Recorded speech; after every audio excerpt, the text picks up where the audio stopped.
Hello and welcome to another Smile and Colors video, friends. So today's video is going to focus about what do you need to start knitting. So to knit, you basically need two items. You need a yarn, either a yarn skein, a ball of yarn, a hank of yarn, and you need a pair of knitting needles. Other than this, you also need a scissors. Any pair of scissors you have at home will work for this.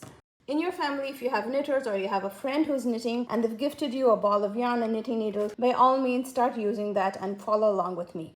But if you are headed to the store and wondering what do I need to buy, then I would recommend that you buy a yarn that is kind of bulkier than thinner. So this is a bulkier yarn. If you turn the yarn skein around, you will see there's a description there, and this one is called the Super Bulky 6 yarn. Anything between a 5 and a 6 is very nice for beginners. You can see the stitches clearly and it's easier to learn with this thickness. Now, whenever you buy a skein of yarn, this is the Woolies Thick and Quick yarn, and any skein of yarn that you buy, when you turn it around, you will see there are diagrams here.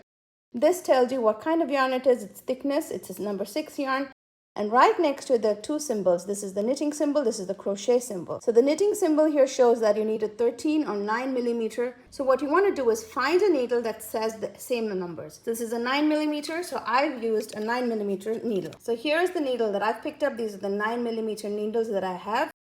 You can see these are both the same number. So if you've been gifted a needle, you want to make sure that you have the needles that are both exactly the same. You don't want to have one that's thinner than the other. So the step one will be to make sure that you have a matching pair of needles. Step two is to realize you just need a needle that is about this wide. This is either a 10 or 12 inch wide needle or long needle. You don't need a needle that's really long. For a beginner, that's kind of confusing. The smaller needles are easier for you to hold in your hand. So I recommend buying the bamboo needles. I like the bamboo needles. They are a little quieter than the metal needles, but if you have metal needles, those work amazingly well as well. So basically that's what you need, friends. You need a skein of yarn, you need a pair of needles, always two needles, and a pair of scissors. And once you have these three, we're ready to start knitting. So that'll be my next video.